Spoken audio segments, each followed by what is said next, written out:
I'm going to start our recording so that we have a copy of it. And we got a few other people trickling in.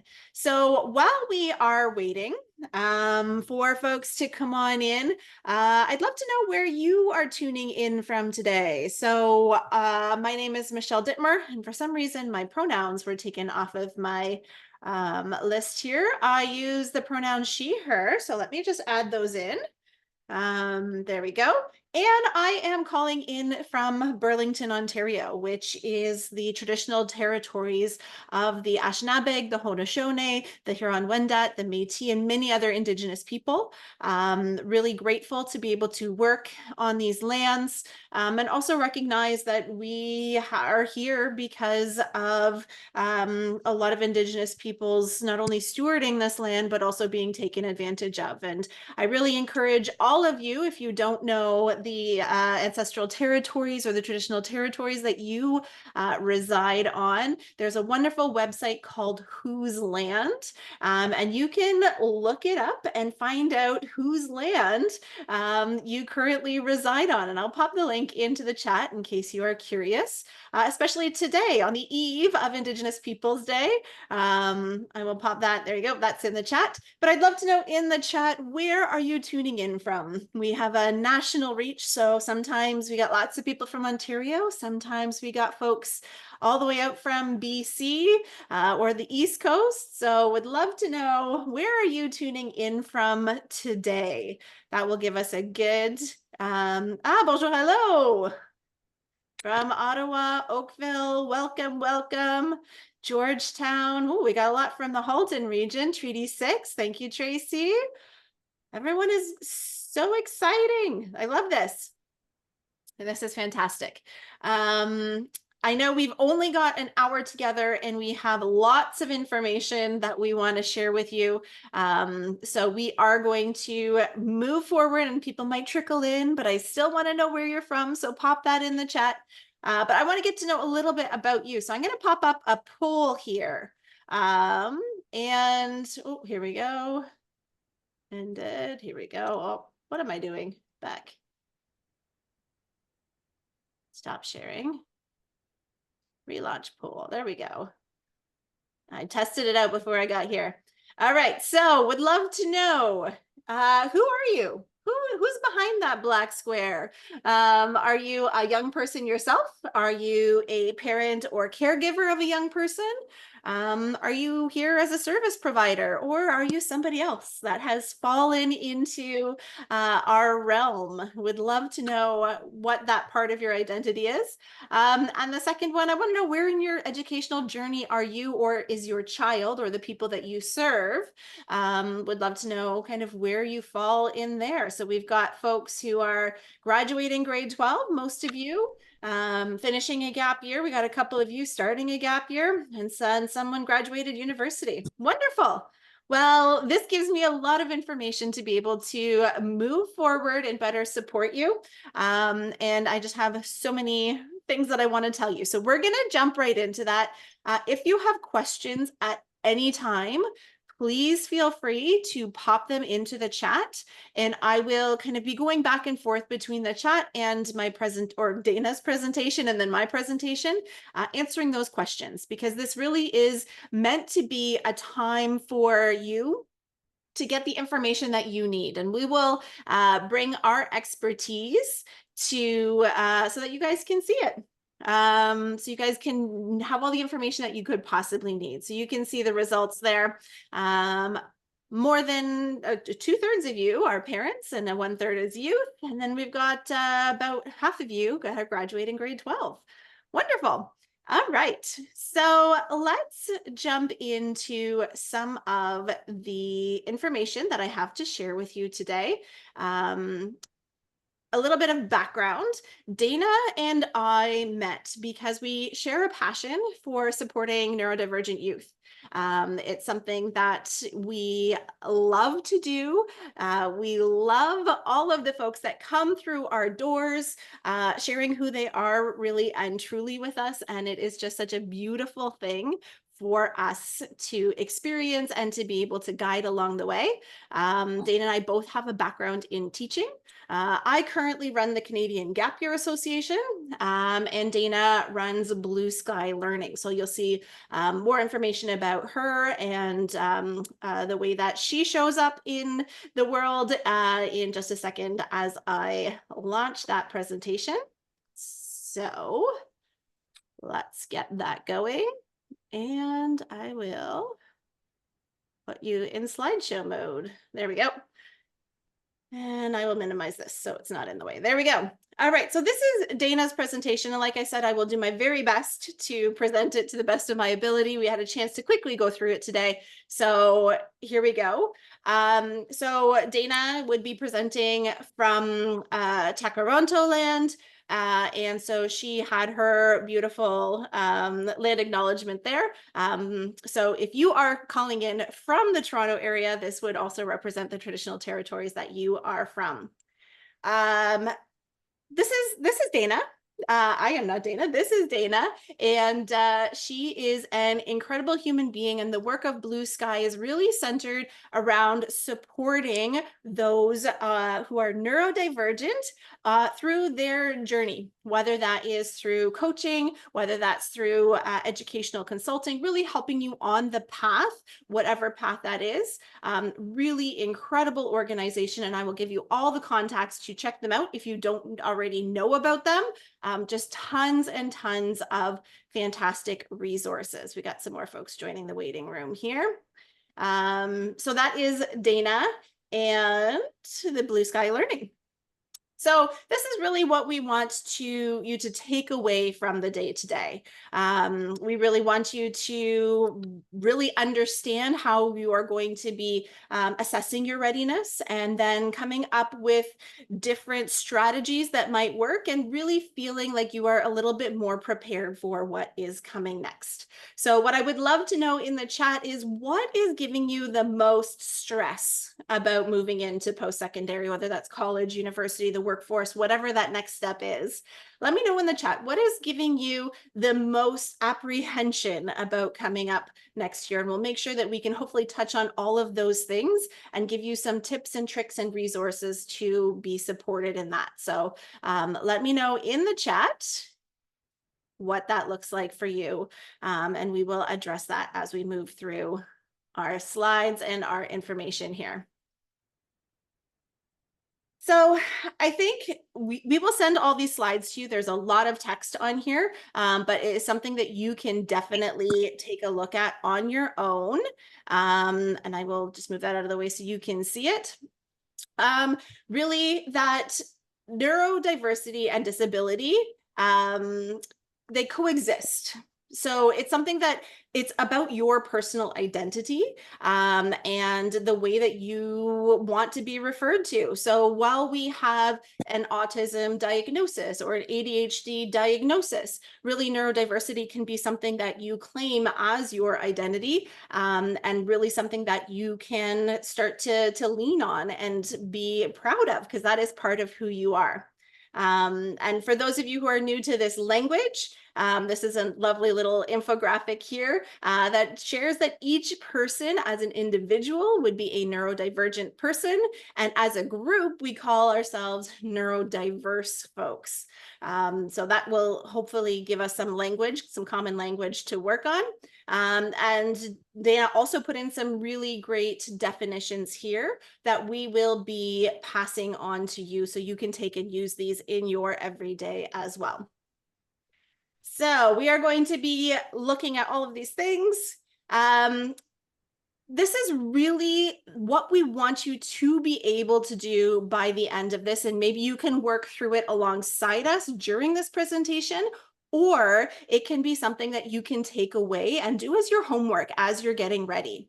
So I'm going to just jump into the chat here. The ability for Sun to handle the workload of post-secondary, that's a piece of anxiety or stress. Transition from small classrooms, super supportive teachers into larger classrooms, yep, and less attention.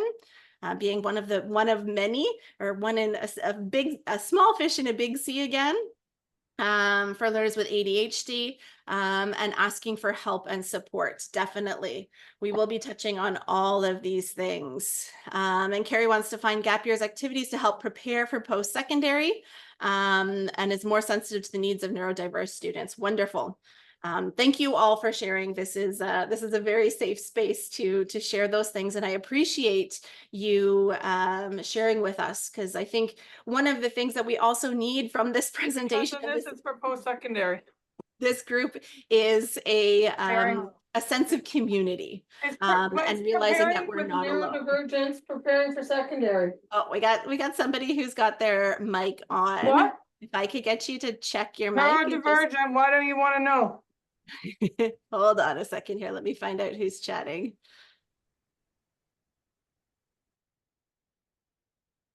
Okay, I think we might have found it. There we go. So we want you to take some time to understand your neurodivergence. Really understand, what does that jump look like? What are the actual differences between a high school environment and a post-secondary environment? Really looking at what are compatible programs and campus experiences. How do you meet with your academic advisor, and registering with your student accessibility services at your school. So we will talk about all of these things, but these are really the key actions that you can do from a very technical standpoint, from an administrative standpoint. These are things that are really, really important. So when we're leaning into understanding our neurodivergence, we have on this one side, we have a label or a term, but each and every human being is wired so differently that really we need to understand where we are coming from so we can communicate who we are, what is important to us, what is a challenge for us, and really be able to communicate that in a really effective way so we can receive the support, accommodations, community that we are looking for where we go. So these are a list of really great questions to ask yourself to start to unpack. What does this look like for me?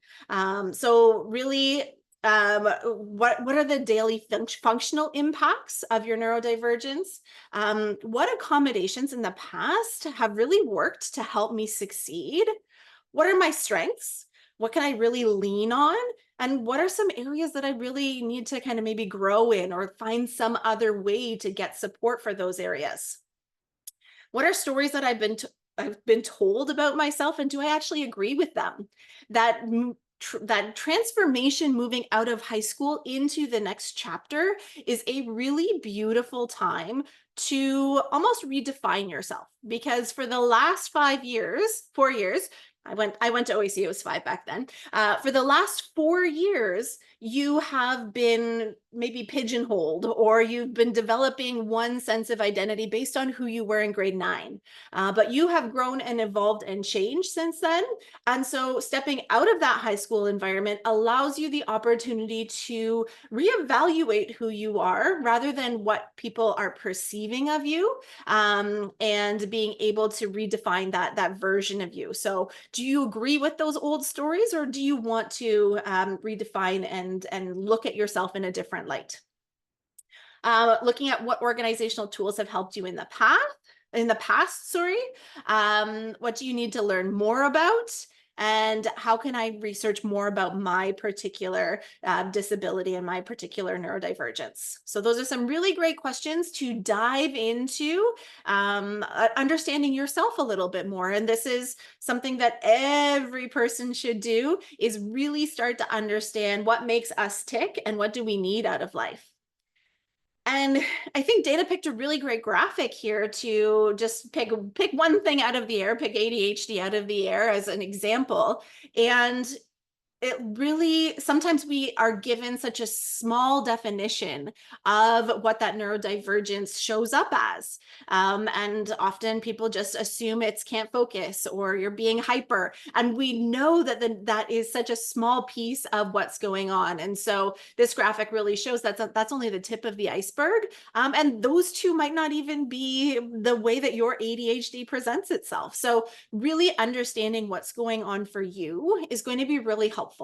especially when we have those co-occurring things that happen when we're neurodivergent. So looking at mental health, that can be a really big one. Looking at sleeping challenges, the social impacts of this. So these are all things that we've got to factor in when we're defining what are we actually going to need out of the next step. So again, getting clear on who you are, what you're all about, how do you function in this world, and what supports are going to be best suited for you. Now, Dana has put together a really great comparison, and I know in the chat there was a lot of talk about this being the stressful part, that in high school, for 4 years, we've been in relatively small class sizes, like nothing more than 30 usually, and we're functioning on a schedule that is the same every day. And for folks with neurodivergence, that's really reassuring, and that habit forming and that routine can be very, very grounding. We know that our teachers are in the halls. We pass them 7 times a day. We know where to find them. So it really is kind of a smaller community. But there are limited clubs and extracurriculars. There's not necessarily a ton of things to be involved in because, again, it is a smaller community. We also know that the final assessments are often worth fewer percentages of your final grade. And so you have those culminating projects that might be worth 10% of your grade. And in high school, that seems like a lot. But once we get into university or college, those final exams can hold much more weight. And also in high school, some of you may have IEPs, which have supported you throughout your journey. So those are all the things that we know. But when we look at the post-secondary side of the equation, this is where I think a lot of the anxiety and the fear kicks in, because we are looking at larger class sizes. Depending on your university, some of them do have small classes. Some of them you could be in a class of 1,000 people. Your lecture times tend to be a lot longer. So for those with attention challenges, that can be something that can be challenging. But you will have access to smaller tutorial classes. And this is really where we bring back some of that high school feel. And that's a great way to start to ask your questions and get to know somebody within the school, within the university or college that's going to be more available to you. We also know in post-secondary that we've got that flexible schedule, which means your classes they're going to be a class and a break, and Tuesday is going to be different than Wednesday. So really figuring out how are we going to manage that timetable as well as those breaks in between. How are we going to make the most out of that time? So we talked about professors maybe not being quite so available, or maybe even a little intimidating because they kind of sit in their office in their ivory tower, and it can be a little bit intimidating to approach them. But there is also so many clubs and events and other things happening that can be a real positive. You can make new friends, meet new people, find that exact club or that exact group that you want to belong to, and really get involved there. But we also know that you have that responsibility on yourself to manage the balance between the academics and the social things that are going to be going on. So for some of you, you may not be familiar, but the IEP version in post-secondary is called an academic accommodation plan. So that is the university college speak for IEP. If you say IEP, they will understand it, but this is the terminology at the post-secondary level that they will be using. And this is usually brought about by conversations with the Student Accessibility Services, or SAS. So this is definitely something that you should be Googling for the school that you are planning on attending, or if you are still doing your research, looking at all of the different schools and what they offer through their SAS, because different schools have different levels of support. And then your student financial account as well. That would be managing all of your finances. So there is quite a bit of difference, even though there's still classes and teachers and exams. It does sway and become a lot more independent for young people while they're there. So these are some resources that Dana put together for finding a compatible program and a campus experience. So these are very different websites that will allow you to really find something that's going to be a good match for you. Because there's nothing worse than trying to study something that is not of interest to you, that is not a match for your skill set. So when you are setting yourself up for success, we want to make sure there's a fit between you and your program and the school of choice. And at each of those points, there is lots of support to help you figure that out. So again, you will get a copy of this, so don't feel like you need to scribble down any of these websites, but it is something that is very helpful to find that match.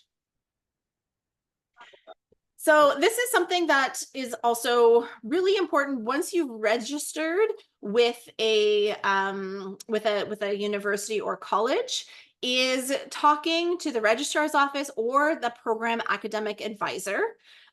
So you're going to do your research, figure out who they are, where are they located, and really understand what the registration process is going to look like for you. And you are going to be communicating not only with the registrar for the application process and the admissions process, but you also are going to want to connect with an academic advisor to really look at what are the specific course requirements in order to meet your degree and what are the course selection opportunities for you. So when you pay your tuition at college or university, you are paying for all of these services. So please use them. I can't tell you how many young people do not tap into all the resources on campus that are there to support you. So definitely put a checklist of all the people you want to talk to. And within the first couple of weeks of school, or even before school starts, reach out to those offices and start to have conversations with them. Other things that you can do to help you from the academic side is start to understand the online learning platform that that school operates out of. Because most schools nowadays will have some sort of portal that you will enter for your classes where you can download class notes, or maybe you have to upload your assignments. So spending some time before the night when everything is due, really figuring out what does that look like. Perhaps you can have somebody in the academic advising office walk you through that so that you have a really good sense of how you're going to navigate that platform and what is and is not going to be available to you for each of your classes. So professors will often have different styles in terms of what they will post. Some of them will have video, some of them will post their course notes, some of them will not post anything. So it's important to know what the professor is going to do and really make sure that you know that you have a right to additional supports. And we'll talk about that in a second. And number 5, exploring the program-specific tutoring services. So within the academics side of things, there are tutors available to support you with that academic learning component, which is very, very helpful for you to know ahead of time. So there was a comment in the chat about a fear of reaching out for help. And some of that is just not knowing where to start. And so prior to the classes starting, having a list put down, here is my academic advisor, here's their contact information, and here is what they can help me with.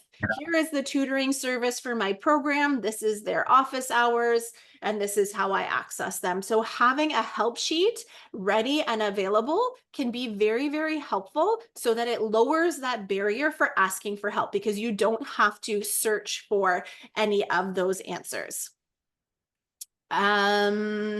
Yes, there will be a recording. Sorry, Amir, I didn't see that.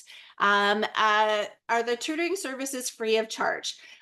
So tutoring services at the universities and colleges sometimes are free, sometimes are for a fee. Often there is some sort of student mentorship program or student-to-student tutoring programs that are of no charge. But each department will also have a list of fee-for-service tutoring that's often offered by a PhD student or somebody else with higher credentials rather than a peer-to-peer. So you'll have to look at the individual school to see what is available at that particular school. Great question. Keep them coming. The other piece is to find the academic calendar for this school and look at what is the cadence, when are the breaks, when is the midterm period. Really start to understand the cadence of what this year is going to look like so that you can start to wrap your head around it, because things move a lot faster. When we are in university, we start in September and the first semester is over in December. When you're in high school, if you're on a semester system, it doesn't end until February. So it's 2 months shorter. So things happen a lot quicker within the university or college sphere as well. So just understanding what that calendar is going to look like can be really helpful. Now, this is a really, really important one. We want you to register with your SAS team. This is usually something that is available throughout the year. If you have a student number, if you have registered with the and been accepted at the institution, jump on their website and look up their student accessibility services contact information. Often there's an online booking form that you can just click through, put your information in. And sometimes when you show up, they are going to ask for your former IEP or your diagnoses or whatever documentation they have. It will all be listed on their site for that intake meeting. So take some time, get all of that documentation. So when you get into that meeting, you are ready to go and don't have to kind of backpedal and collect things later on. So make sure you show up to that meeting prepared. So your letter of accommodation is something that the university will provide for you based on your meetings with the SAS. And this is something that you will be able to use in order to get the accommodations that you need in order to be successful within the school. So it is something that you will have, and you will be able to provide copies of it to any of your instructors. And this will give them the information that they need in terms of what those accommodations specifically for you may be. And this is something that you have a right to. They are not able to decline it when it is coming from the SAS team. So really important to know that that exists and that is available to you. Also know what is available at the school for learning strategists and assistive technologists. So these are other professionals at the institution that are there to help you build learning strategies that are going to support your ability to perform as a student, or get access to any sort of assistive technology, whether that's a text to speech for taking notes, whether it is getting access to the professor's notes when he doesn't typically post them or she doesn't typically post them. All of these things are things that you should have access to and take advantage of. Throughout the year, they're also going to be offering tons of other ways for you to get information. So they will have learning skills workshops. So this is stuff on time management. So a lot of the executive functioning skills, even how to take notes. All of these are operating throughout the year. So you can find those calendars. Often they're provided from SAS or from a learning strategist, and you can get access to those, or they're listed on the websites as well. Peer mentorship is another opportunity for you to get support, and this is kind of that tutoring, but from more of like a life perspective. So how do you adjust to university can be really helpful this way. And your SAS team will also have a bunch of opportunities there. Okay, I got some questions coming in. Is it frowned on for parents to attend this initial meeting with the SAS team? Great question. Yes and no. Obviously we want our young people to be set up for success, and there is some form of transition to independence. But we know our young people best, and we know whether they are going to be able to advocate for themselves.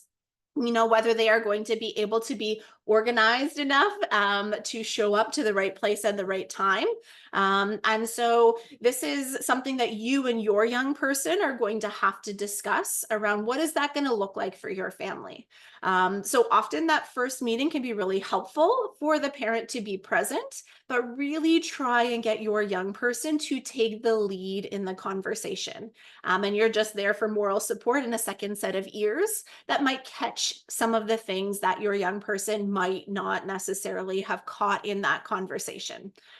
So I would say definitely, if you are available to attend, it is not a bad idea, but we want to at some point be passing that torch and helping them learn how to advocate for themselves. So definitely, we don't want the helicopter mom or dad in there telling them what is going on. We want the young person to lead that.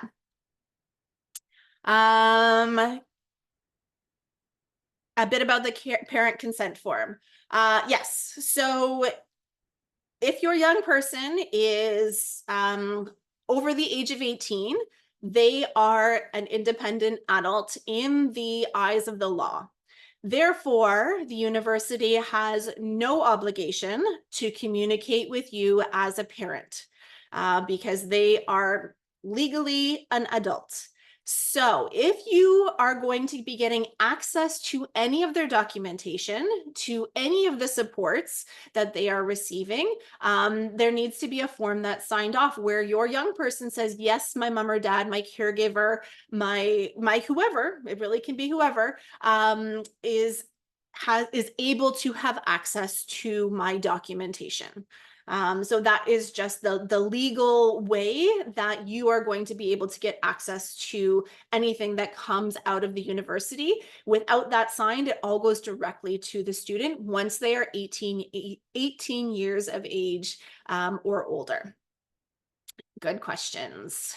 There we go. Oopsies, now I've done it here. Okay, I just rolled my mouse there. Okay, great questions. Are you ready for post-secondary? This is a big question, and I'm gonna kind of put some of this off into my slides, which are coming up in a little bit. But recognizing that the world is actually the component that is putting up these barriers. It is the world that is putting up the barriers to the disability. It's the world that's disabling you. And so these come from all sorts of different directions. So we just need to know where we fit with our neurodivergence and really having that clear piece of what are those obstacles that are in my way so I can mitigate them, I can limit them, I can overcome them, I could go around them, is going to be really essential to helping you be successful. Oops, I went the wrong way. I am going to save some of these for the sake of time, but really great content that we really want you to be aware of. And this is really coming from that, that centering of the person. And that's really important to who we are here. Again, really great information. Blue Sky Learning has put together a bunch of apps for task management. So if this is something that you or your young person are struggling with, these are ones that come highly recommended from the Blue Sky team. They also have listed out some of their particular programs and services that are here to help you out. So they can support with learning strategies. They have ADHD coaching, executive functioning coaching, career coaching, neurodivergent therapy, like you name it. These guys are the experts and can help support you to get you to the place where you are going to be able to show up and navigate the world around you. So really, really great resource for you. Okay, so now here we are going to jump into my content. So that's the end of Dana's stuff. from Blue Sky Learning. So here is all of their information that you can find. There's a lovely QR code there for you if you want to check it out. blueskylearning.ca is again where you can access all of their information. I fully stand behind them and have witnessed their staff, and the way that they center the neurodivergent person is just so absolutely beautiful. So really, really wonderful there. Do you have any other questions while I switch over to the slides that I have? So this is going to be a little bit of a shift into what are some things that you could do over the summer or over a gap year to help get yourself prepared for entering into post-secondary. Joan, you have a question? Yeah, that's this Blue Sky Learning is a actual curriculum beside the university class. Yes. So they are an independent organization. They're an independent nonprofit organization that provides support alongside what is offered in one of the post-secondary institutions. So they what can does it go ahead. Okay. What does it cost? It depends on which service and how long you want to be working with them. So you can find all of that on their website. Oh, okay. Okay. Yeah, I don't want the data here. Just to give a rough ballpark. Say need Yeah, another I one. can't even comment on that because it's going to be up to you and what you're looking for. And if you're going to be signing up for 12 hours of support, a half hour of support is really going to vary. So Dana and her team can answer all those questions for you. They are better equipped to do that. Okay. All right, great questions. I got a question in the chat. Are the accessibility counselors able to be discreet about your disability if you tell them to? If you don't want your peers to know? 100%. This is like kind of like a doctor-patient confidentiality. What is discussed in that room is between you and them. Those letters of accommodation that you present to your professor and your tutor, you don't need to put them on hot pink paper and do a little dance in the middle of your lecture to go down and present it. It's totally up to you about how you want to navigate that. But there isn't anything that is going to be shared with the whole class or everybody in your residence. That's not something that is practiced at all. So great questions. Okay, I'm gonna flip over to my slide. So we're gonna take a little bit of a right turn here and get this one loaded up. And you'll see that I will be a little bit more fluent in this presentation because this one is mine, all mine. Here we go. Present. Come on, friend. All right. So this is where I shine. This is looking at what are the activities that we could plug in to support in readiness for post-secondary. So I use the term gap year here because that's the world that I live in. But this could also be in the next 2 months before school starts. So just take it with a grain of salt about where you are in your journey and what is going to be applicable to you in your situation. So often people say, how will I know if I'm ready? And the flat out answer is nobody is ever ready for anything. Talk to your parents. Were you ready to buy a house? Absolutely not. Were you ready to get married? Absolutely not. Were you ready for kids? Absolutely not. At some point, we just have to jump in.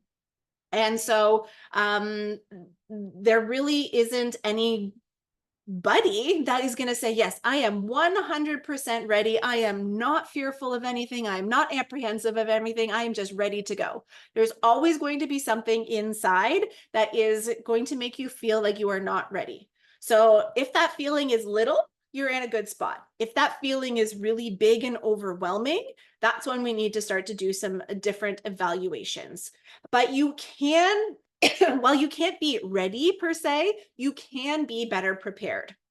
And really, it's looking at all of these different elements of readiness that are going to help you assess where you are on that spectrum. So really looking at, are you academically ready? Are you financially ready? Are you socially ready? Emotionally? Do you have the life skills you need? And are you taking ownership over your life? So if we're going to go through all of these one by one, and I've got something in my throat, so pardon me. Academically, the reality is if you got into your post-secondary institution, you're ready to go. This is the only external factor that we are told yes or no. So I think that's really important that you already have what it takes. The university has assessed your grades and said, yep, academically, you have the smarts, you've got the brain, you are in. Now, the reality is everybody forgets something over the summer. Everybody forgets the year of that particular war. Everybody forgets how to balance chemical equations. Everybody forgets how to differentiate a function. Like all of those little skills and things, we forget them. It doesn't matter how long it's been. You just have to be able to tap in and to relearn it. So if you have forgotten something, the school will do that review with you. Some schools, even especially in the STEM areas, especially engineering tends to be a strong one, they do have transition programs. So I just pulled up one particular example. So for the University of Toronto, they have a first year foundation summer academy where you can go and kind of beef up or relearn some of those things so that they're fresh when you go into post-secondary. So if you are heading into one of those more technical degrees, you can look at the school that you are attending and see if they have some sort of foundations or transition program that will get you beefed up and ready to go academically. So yes, it is like a little bit like summer school, but it doesn't give you any credits and they charge you for it. So welcome to university. Yeah, it's just something that will make you feel more prepared walking into it. Is not necessary by any stretch. It is not mandatory, but if it is something that is going to relieve your anxiety and help you to step in to university on a better foot, then by all means, this is a tool that's available to you. Great questions. Here we go. I don't know why all of my graphics are going away. Looking at a budgeting tool. This is so if we're looking, sorry, we transitioned from academic to financial. Finances are always going to play into the picture, and there are great budgeting tools that are available to you. So even if you go to your school's website, they often have like a tuition calculator or a student fees calculator built into the website where you choose your program, how many years. I had a beautiful picture of the University of Calgary's, but I don't know where it went. So use those tools that are available to you. I know RBC, the banks often have an RBC, has a great student calculator, student budget calculator. The federal government has one as well. So you can just jump into Google and start looking at what does that look like from a financial perspective. Now, if you are not financially ready, get a job, obviously. And I think right now we know that the job market is really, really tricky. I am talking to gappers, to students for the summer who are really struggling to find a job. And that's the reality of our landscape. So sometimes you're going to have to be creative about how you're going to earn money over the summer. So maybe it is starting your own little side hustle where you are teaching seniors how to use technology. Maybe you are going to start selling your art. Maybe you are going to learn how to create a drop shipping company. Whatever it is, if there isn't something that's available from an external source, figure out how to create that yourself. Spend your time applying for scholarships. Millions of dollars go unclaimed every year. And so if you are good with your time, you can spend that time and actually earn money through doing that. Scholarships are awarded for merit. They're awarded for affiliation. So if your parents are an accountant or your parents are a firefighter or your parents were in the military, those are things that you can look for specific scholarships for. And your identity. Look at all of the pieces of who you are. There are specific scholarships and bursaries and awards for folks with disabilities. There's ones for specifically for people with autism, or people specifically with bipolar, people with ADHD. They exist out there. So there's a great database for the disability awards. Lambda Foundation for all of our folks who are part of the LGBTQ community. If that's part of your identity, there are scholarships specific for that. There are scholarships for tall people. So just look at yourself and say, what are all of the different parts of me? And then just start Googling. Is there a scholarship for folks with blonde hair? Is there a scholarship for people whose grandmothers came from Ireland? Just look at all of the opportunities, because those are going to be the ones that are going to be available to you and probably less competitive. So spend some time looking for scholarships. Now let's talk about social. Social anxiety is a very real thing. And to move from high school into a new environment where you are going to be in new social situations, you are going to be meeting new people, perhaps you're going to be moving out, perhaps you're going to be having a roommate. All of these things can be very triggering. And there is going to be lots of opportunity for new experiences, which is wonderful, but we need to be ready for it. We don't want to jump off the deep end and end up sinking. So really, we need to take baby steps in order to be ready socially for post-secondary. And I love this graphic because we all exist in our life at all times in either the comfort zone, the challenge zone, or the overwhelm zone. So our comfort zone is really where we are kind of sitting at home, we're all cuddled up, we're super comfortable, and nothing is challenging us. We are just kind of riding out what is comfortable to us. There is a second level, which is where all the learning happens. That's getting into your challenge zone. But if we go too far out of our comfort zone, we end up in that overwhelm zone, and nothing good happens in that overwhelm zone. So we really have to take baby steps, especially with our ability to be socially ready. So here's a little example of a hierarchy of how you might take baby steps to get ready socially to interact in larger groups or in the classrooms or whatever you're going to be experiencing. So the first baby step is just a phone call. Just go and order pizza through a phone, not through an app, but talk to an actual person on the phone. Great first step.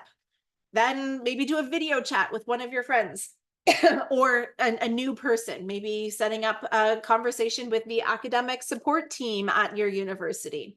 Move to smaller groups of familiar people, then maybe a low risk public experience. Maybe you're gonna go out to a small cafe and order some tea or coffee there. Then go to a dance, maybe you're gonna go out to a concert or small groups of new people. So you can see how you're moving yourself forward and giving yourself that confidence once you've mastered that first skill into leveling up throughout. So that's a great thing to do over the summer or on your gap year. To be emotionally ready, really, it's about that awareness. Can you identify what you're feeling? How do you process your difficult emotions? Who is your support team? Make sure you have that list. Like I said, that list of folks who can help you out from the university point of view. Also have one when I'm having a meltdown. Who can I reach out to? What is that going to look like? Who is the closest to me? Who is the best on the phone? Who can I text? Really having that support team laid out can be really helpful. And over the course of the summer or over the course of your gap year, test out that strategy or that plan until you find something that's going to work specifically for you. Because we can have these beautiful dreams, or we could have read in a book that this is a technique that really works. And you don't know until you try it if that's going to fit your personality and your needs. So get out there and practice it. If it doesn't work, scrap it, chuck it out and move on. Or perhaps you get bored of it. It worked for 3 weeks and then it doesn't work anymore. Get rid of it and try something new.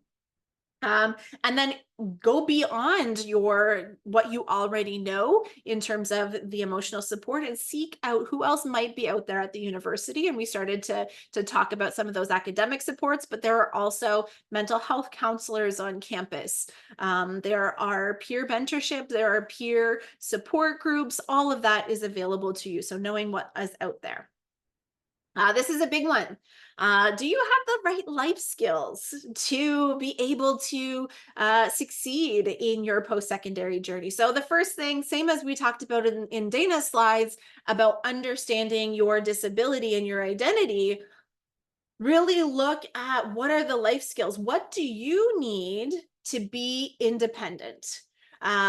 What do you need to be able to do independently to be successful? Now, one of the things that's really great about a gap year is that it allows you the time to master those life skills before adding on the additional academic pressure of the university or college experience. So really thinking and imagining in your head, where am I going? What is my day-to-day going to look like? What skills do I need to master? So that could be learning how you're going to get to and from school. Are you staying at home and you need to master public transit? Maybe you are going to have to master figuring out the campus map, figuring out what's going to happen if you lose your way. How am I going to find the right building? What are those things that I need to practice so that I don't get into my overwhelm zone and have a meltdown because I'm not where I should be. So what are the ways that we can practice that orientation and wayfinding? We know a lot of our folks struggle with personal hygiene. So what does that look like? How are you going to be accountable to brushing your teeth, to showering, to make sure that you have all of those elements ready to go so that you are going to be able to have that independence when you are out? Nutrition, cooking, and hunger cues. Looking at where are you with that right now? Is that something that you are very comfortable with? We don't want to head off to school and not feed ourselves. That is not going to go over well. You are not going to feel good. You are not going to be able to perform at your best. So looking at that, what are you going to do? How are you going to learn to cook the meals that are going to nourish you? What prepackaged snacks do you need to have available to make sure you get that full complement of nutrition? And laundry. Can you do your own laundry? So these are just some examples of things that you could practice in order to feel more comfortable when you get into post-secondary. So lots of different things that you can do for each and every one of these. And the additional things when you're thinking about your particular situation, what are those other things that you need to be able to do independently? Now, we always hear executive functioning, executive functioning, executive functioning.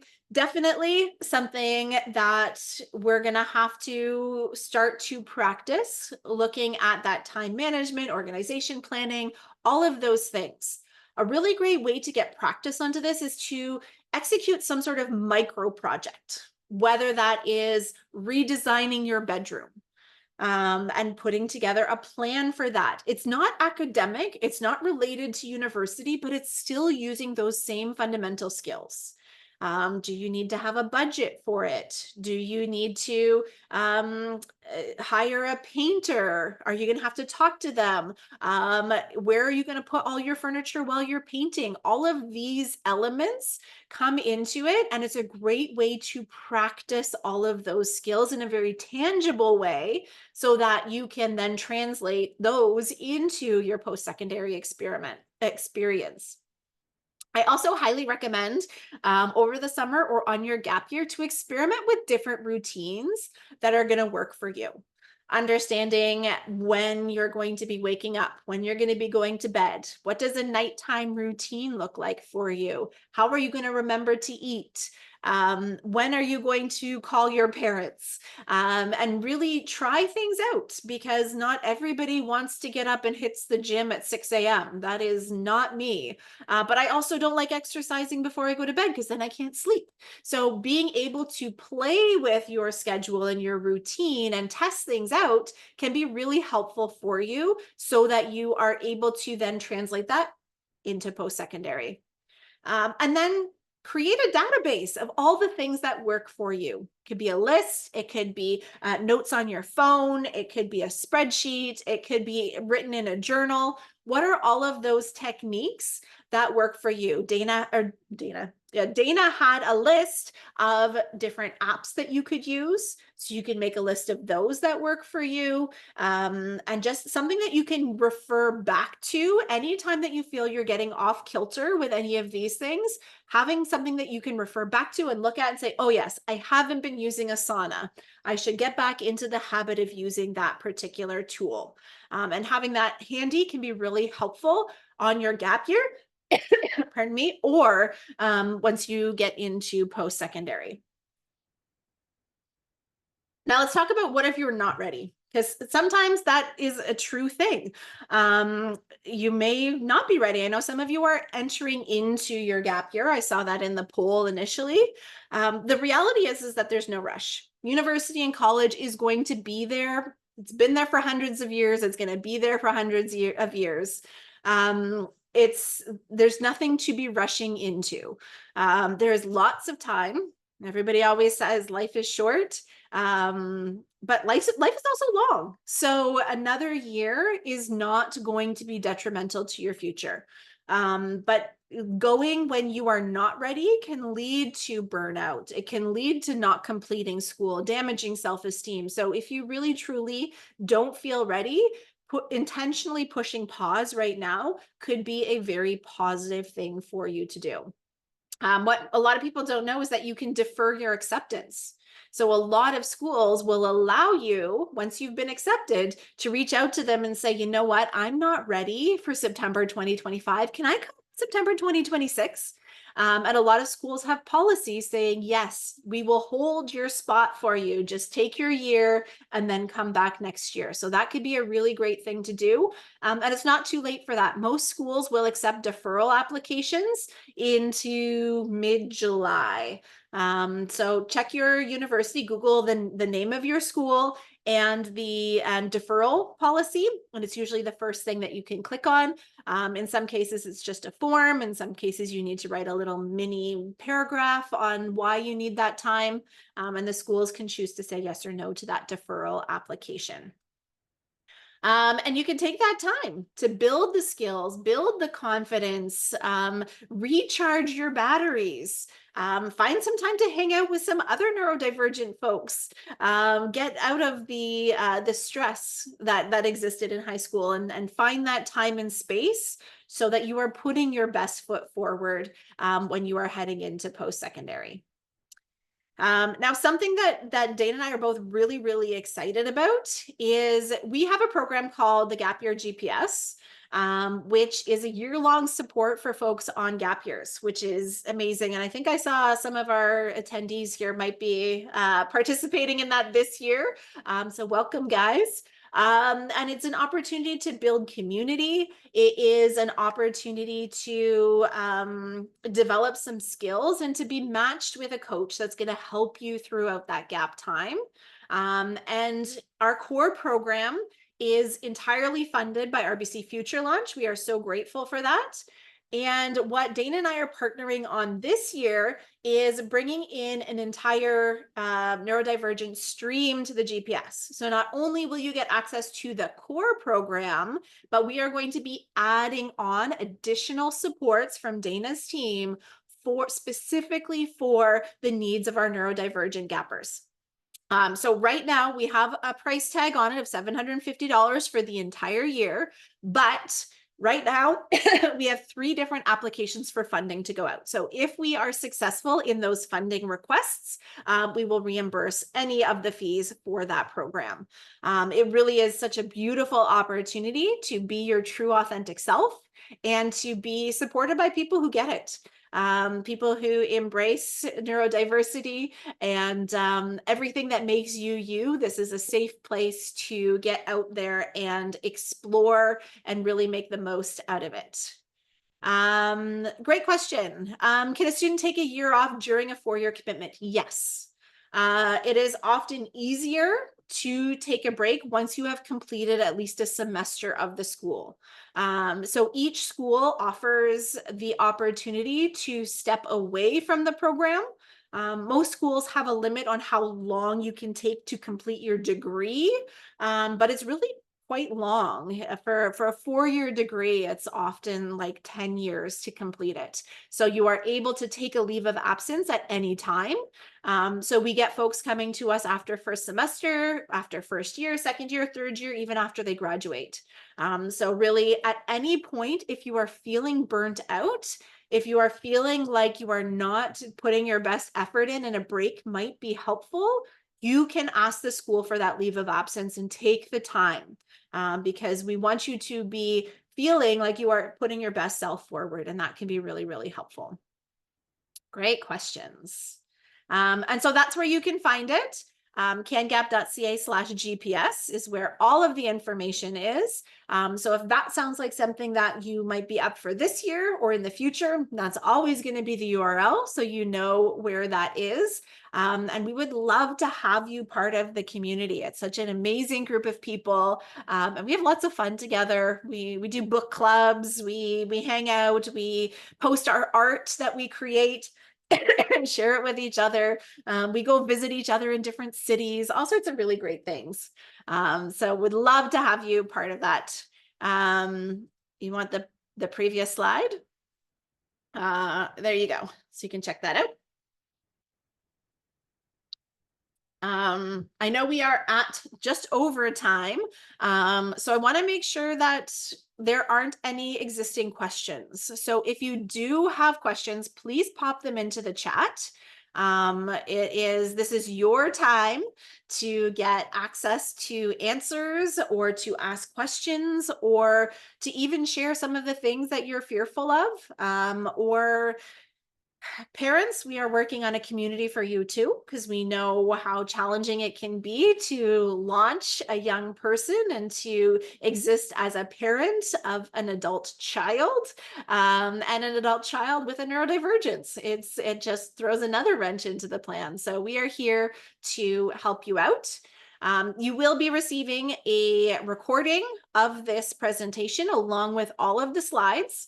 So you can go and check out all of the information. I know we had to kind of go through some of Dana's slides a little bit quickly, but they're going to be available to you, and you can use all of that information as you see fit. So I'm going to stop that share there. Any other questions, comments, thoughts, things that you need from me while you have my undivided attention?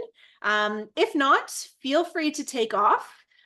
This is your evening too. Thank you for joining me tonight.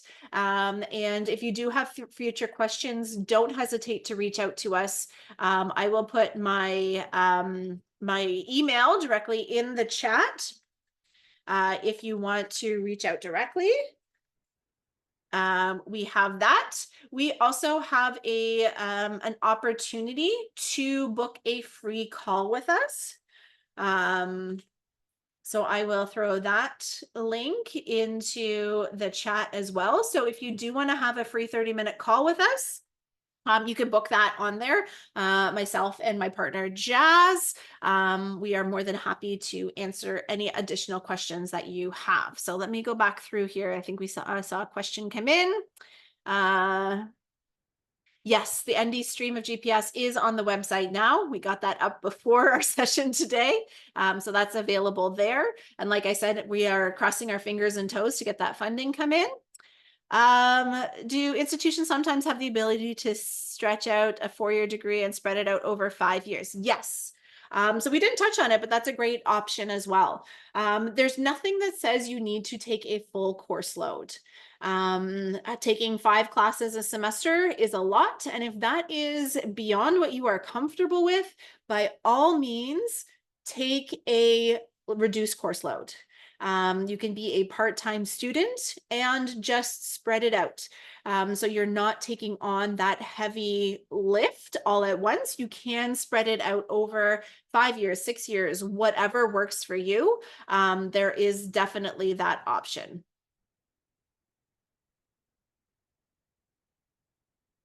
checking to see if there's any other question. Blue Sky Learning. Yes, I can put Blue Sky's email or website into the chat as well, so you guys can check that out.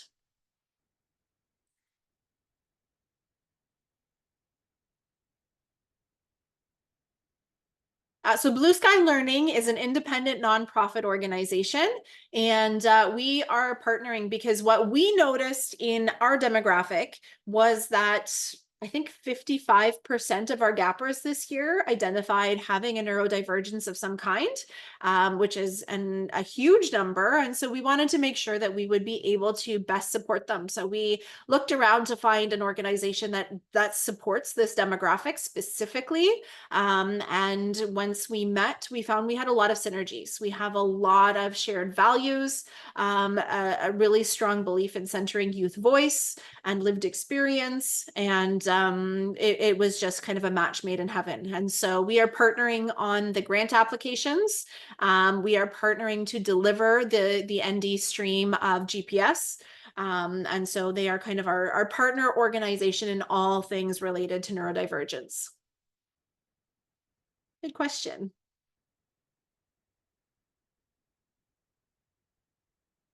All right, I don't see any other questions coming in. I do hope this was helpful. And like I said, if you have any other questions, don't hesitate to reach out to myself or Dana or our teams. We are so thrilled that you came out, and we hope that you feel a little bit more confident, a little bit more prepared, that you've got a couple other tools in your tool belt so that you can be successful in your post-secondary experience. So thanks so much for coming out. Enjoy the rest of your evening. Stay cool. And we will be connecting soon. Take care.